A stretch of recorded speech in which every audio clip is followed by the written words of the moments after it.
Hello everyone, welcome back to my channel.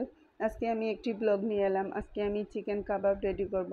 তাই হাড় চাড়া কয়েক পিস চিকেন আমি সিদ্ধ করে নিলাম, সাথে কিছু বুটের ডালের সাথে ছাড়পোয়া রসুন, এক টুকরো আদা, দুটো দারচিনি এবং 4টা এলাচ ও একটি তেজপাতা, এগুলো ব্লেন্ড করে নেব।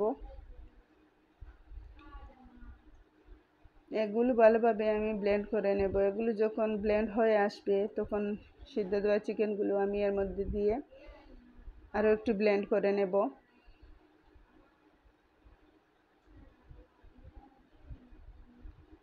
আমার চিকেন এবং বুটের ডাল ভালোভাবে ব্লেন্ড করা হয়ে এসেছে। এবার আমি একটা প্লেটে এগুলো নামিয়ে নিলাম।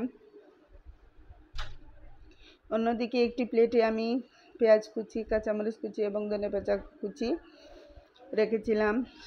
এতে আমি অল্প হলুদ গুঁড়া, মরিচের গুঁড়া, একটু জিরের গুঁড়া এবং একটু পাঁচফোড়ন, স্বাদ অনুযায়ী লবণটা দিয়ে দিলাম। দিয়ে আমি এগুলো হাতের সাহায্যে ভালোভাবে ম্যাশ করে নেব। এভাবে হাতের সাহায্যে ম্যাশ করে নিলে পেঁয়াজটা সফট হয়ে আসে।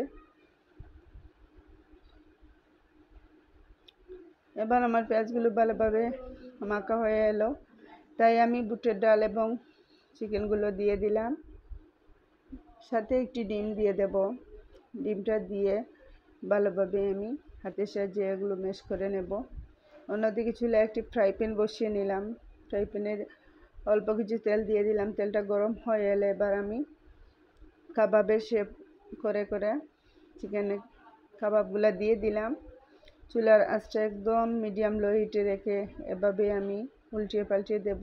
চুলার আঁচটা হাই হিটে থাকলে এগুলো পুড়ে যাবে, তাই যতক্ষণ এগুলো ভালোভাবে না টেনে আসছে ততক্ষণ চুলার হিটটা একদম লো হিটে রেখে এভাবেই রান্না করতে হবে।